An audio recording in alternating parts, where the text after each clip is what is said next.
Hello and a very good evening. You're watching the news at 6 on Rajya Sabha television with me, Frank Pereira, and other headlines. High-stakes battle for Gujarat Rajya Sabha seats tomorrow. BJP and Congress hold crucial meetings with party MLAs and senior leaders in the state.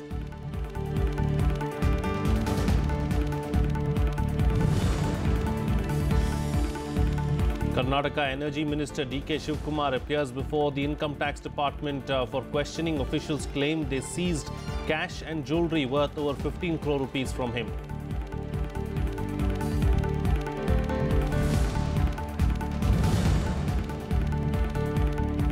Australia, Japan and United States urge Southeast Asian nations and China to ensure that South China Sea Code of Conduct will be legally binding. All three oppose coercive unilateral action in the region.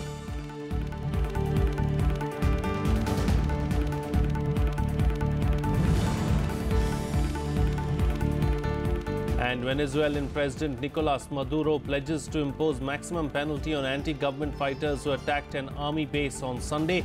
Claims that troops killed 2 of the 20 intruders who wanted to spark military uprising in the city of Valencia.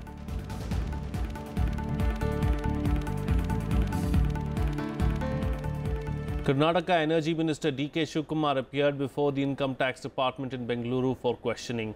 As many as 66 of Shivkumar's properties across the country were raided last week in connection with the case of alleged tax evasion.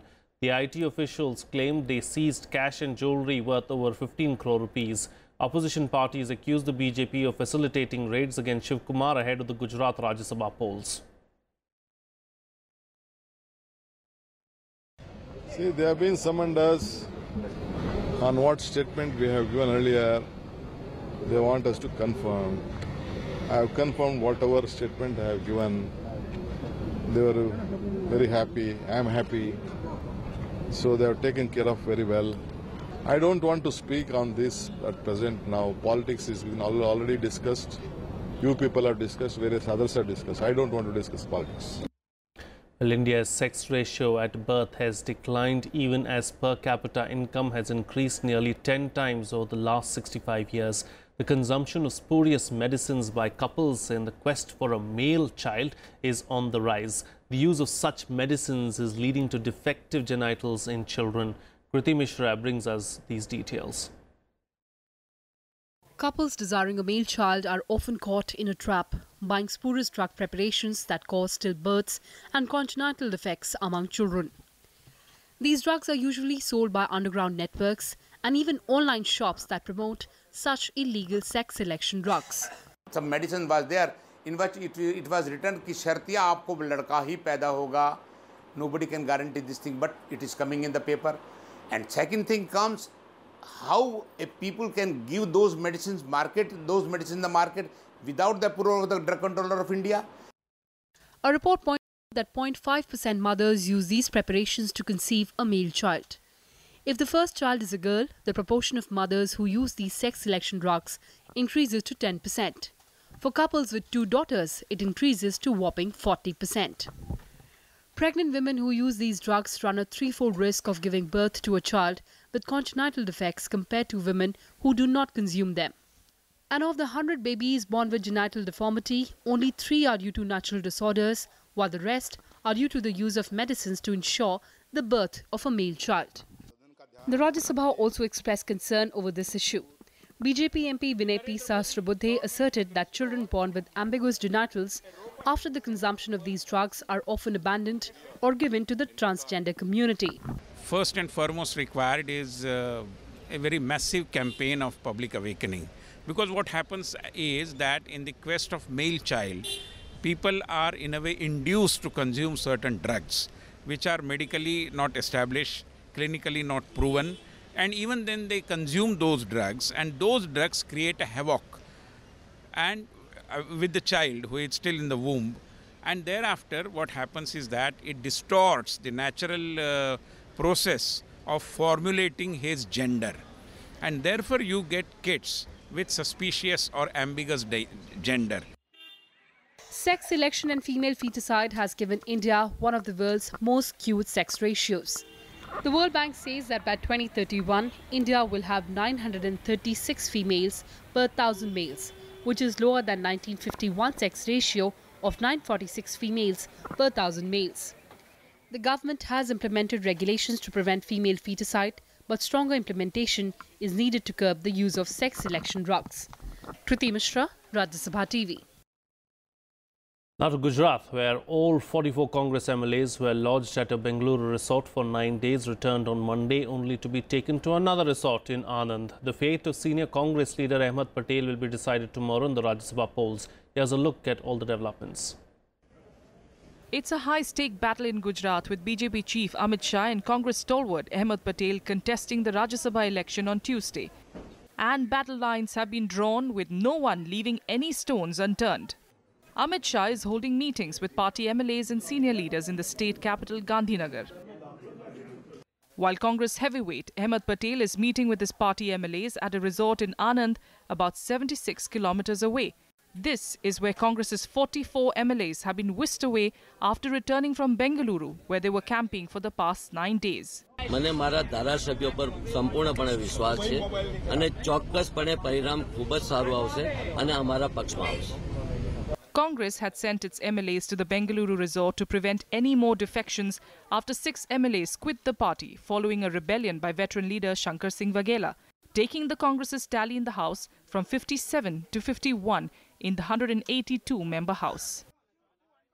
The BJP, though, has rubbished the Congress's allegation that it is coercing and attempting to bribe the opposition party's MLAs. वो तो BJP को बदनाम करने के लिए बात कर रहे हैं. पहले तो उनके एमएलए उनके बस में नहीं है, इसलिए तो उन्होंने रिसोर्ट में रखने पड़ा 10 दिन तक. इस बार यहाँ गुजरात में पूर्व और बाढ़ग्रस्त लोगों यहाँ दुखी हो रहे थे और उनके एमएलए बेंगलुरु में मजा कर रहे थे. For the 3 Rajya Sabha seats falling vacant in Gujarat, the BJP has fielded Party National President Amit Shah, Union Minister and sitting Rajya Sabha MP Smriti and former Congress MLA Balwant Singh Rajput, who joined the BJP a week ago. While the numbers in the BJP-ruled Gujarat Assembly seems tilted in favour of Amit Shah and Smriti Irani, Patel's candidature for the 3rd seat too has received a shot in the arm. Reports claim 2 NCP MLAs will support him, along with one from the JDU and one from GPP. Bureau Report, Rajya Sabha TV. Well, all luxury cars and SUVs that had become cheaper after the rollout of GST on July 1st will now cost more. The GST Council has approved a proposal to hike cess on these cars to 25% from the current 15%. Under the new GST regime, cars attract the top tax rate of 28%. On top of this, a cess of 1 to 15% is levied on them to create a corpus of compensate states for loss of revenue from GST implementation. In a statement, the Finance Ministry said that after introduction of the GST, the total tax on motor vehicles has come down vis-a-vis the total incidence in pre-GST regime. The decision on when to raise the actual cess leviable on the same will be taken by the GST Council in due course. The increase in compensation cess will require amendment to the schedule to the Section 8 of the GST Compensation to a State Act of 2017. Well, amid the ongoing rift between India and China, a senior colonel of the People's Liberation Army has asked the Indian Army to withdraw from the Chinese territory to avoid confrontation. Colonel Li claimed that Indian troops had invaded Chinese territory. He said as a soldier, he will try his best to protect territorial integrity. Responding to questions on the present impasse, Li said Chinese responsible will entirely depend on action from the Indian side. He also added that they will follow the orders of the ruling Communist Party of China and the Central Military Commission. India and China have been locked in a standoff in Doklam since June 16th after Chinese troops began constructing a road near the Bhutan Tri-Junction.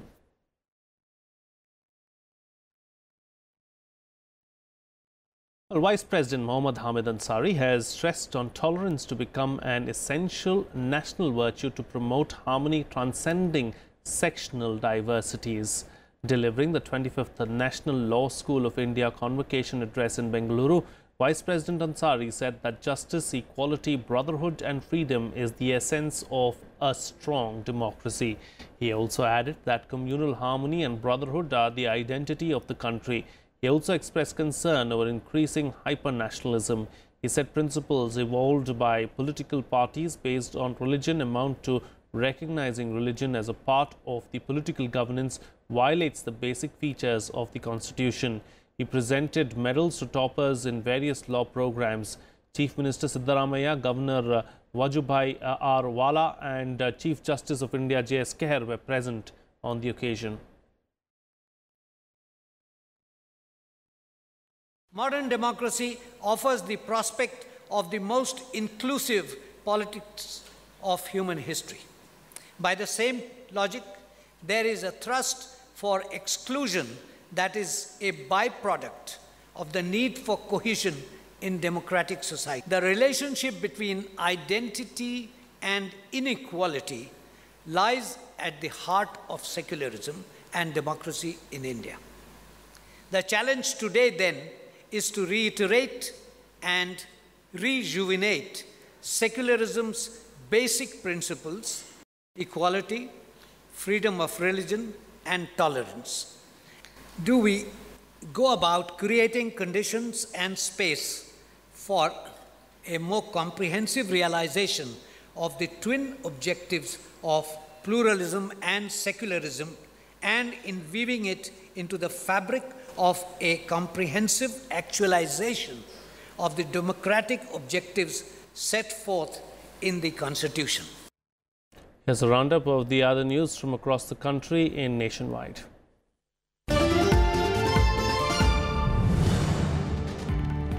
Bombay High Court has said no to issuing directions on age and height restrictions for Delhi Handi celebrations. Now, it accepted the state government statement that children below 14 years will not be allowed to participate, and said it is for the state government to enact a legislation in that respect.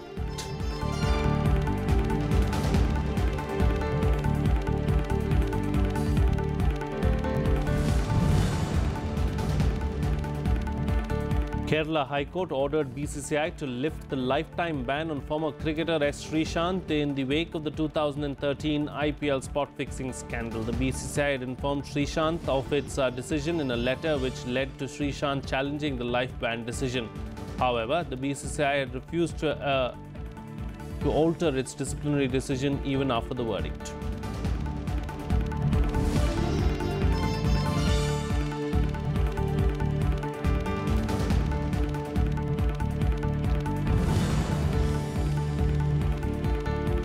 Brihan Mumbai Electric Supply and Transport Undertaking workers are on strike today.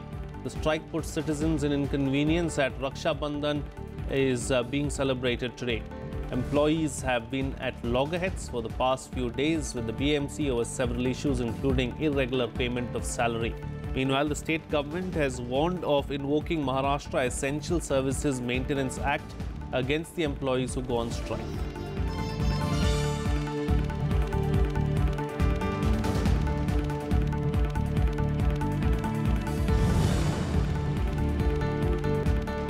The 40-day annual pilgrimage to the Amarnath Shrine in South Kashmir Himalayas ended today, with 2.6 lakh pilgrims offering prayers this year despite a terror attack on a bus that left 8 devotees dead. The pilgrimage concludes every year on the festival of Raksha Bandhan. This year's figure of visitors to the shrine is the second lowest in the past 14 years. Last year, only 2.2 lakh pilgrims visited the cave shrine due to the summer unrest.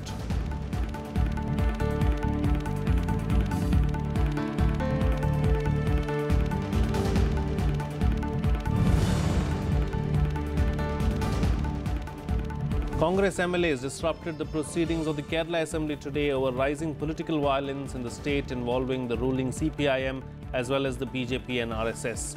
The Speaker adjourned the opening day of the session soon after question hour as Congress members reached the House with banners to highlight the ongoing violent clashes in the state.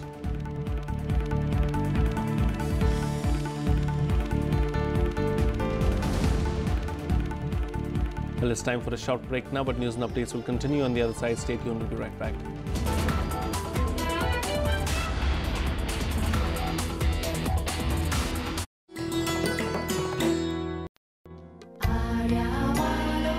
Situated at a height of 3,048 meters, The town of Tawang in Arunachal Pradesh is claimed by both India and China.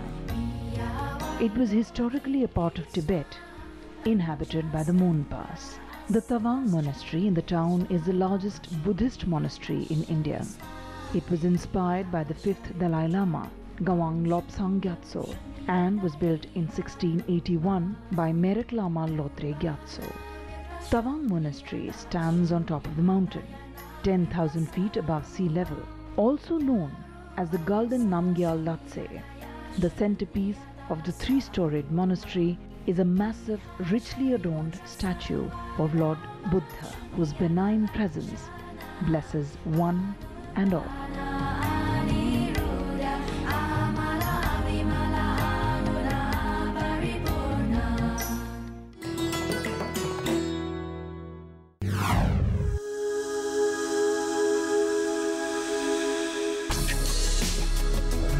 Tales that inspire. Stories of social change. A salute to diversity. Promoting public discourse. Events that motivate. Inspiring the innovative spirit. Watch Rajya Sabha television documentaries.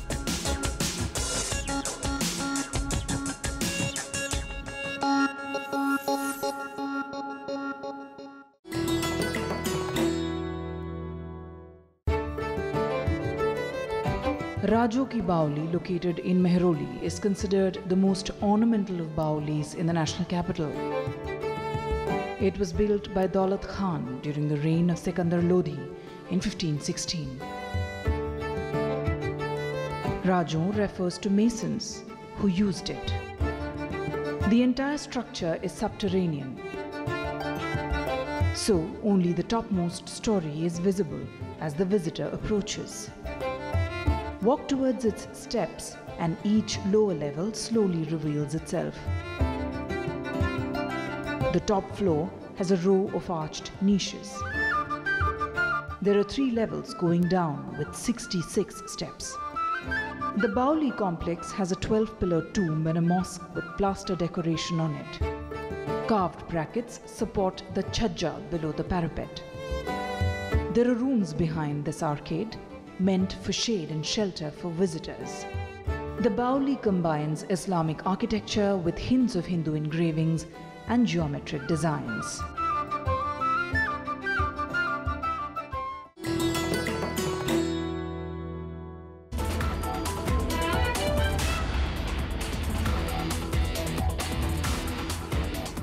Welcome back. You're watching Rajya Sabha television. Well, on the final day of the ASEAN meet in Manila, the participating countries discussed North Korea's nuclear missile program and other issues concerning regional security. Leaders urged the international community to isolate North Korea for its provocative actions. They also asked China and ASEAN to make the Code of Conduct on South China Sea legally binding. The code framework is an outline for China and ASEAN on a formal agreement which could start later this year. Australia, Japan, and the United States on Monday urged Southeast Asia and China to ensure that the South China Sea Code of Conduct that they have committed to draw up will be legally binding. In a joint statement at the end of a meeting of their foreign ministers on the sidelines of the ASEAN summit, the 3 countries reiterated that they strongly oppose coercive unilateral actions in the South China Sea. They also urged claimants to refrain from land reclamation, construction of outposts and militarization of disputed features.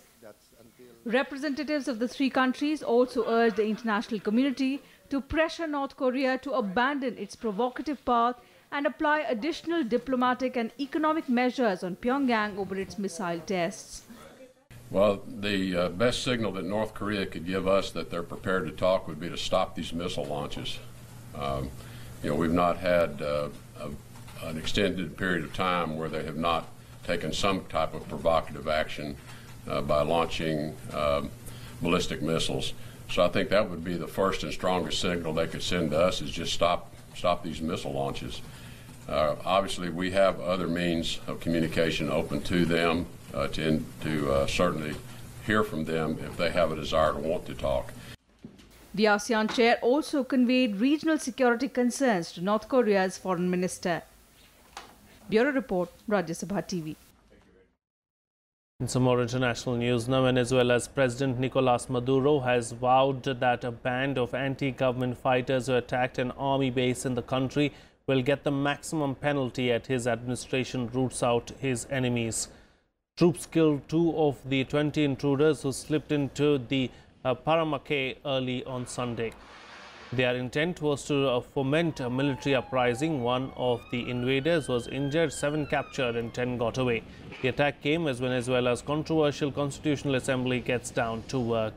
It has already signaled in its initial decrees that delegates will target Maduro's foes as warned.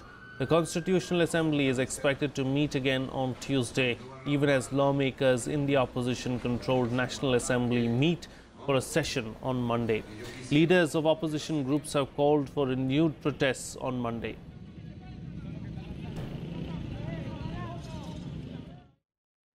Ya se ha abierto el juicio y yo pido la máxima pena para todos aquellos complotados de este ataque terrorista. La máxima pena.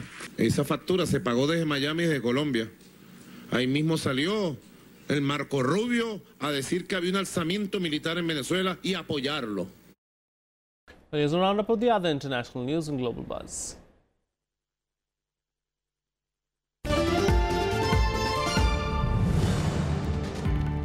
North Korea has defended its nuclear missile program and condemned the new UNSC sanctions imposed on Saturday. The sanctions could slash North Korea's $3 billion annual export revenue by a third. Reacting to the developments, U.S. Secretary of State Rex Tillerson said that parties involved in tensions on the Korean peninsula can have dialogue when conditions are right, but China supported active dialogue between the North and South Korea leadership.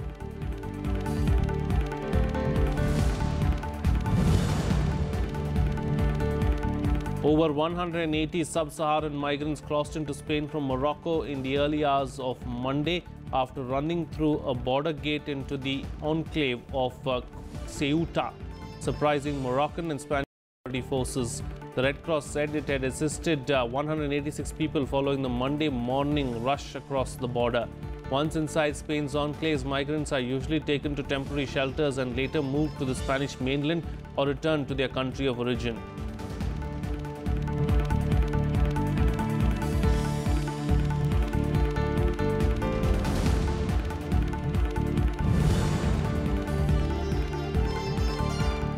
A small fire broke out in a Dubai hotel on Monday, forcing guests and staff to leave.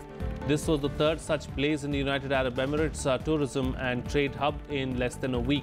Several fire engines and an ambulance were deployed at the Movenpick Hotel near the Marina district as scores of people gathered outside. The series of fires in tall buildings in the UAE has revived questions about the safety of cladding materials used in the Gulf region and beyond.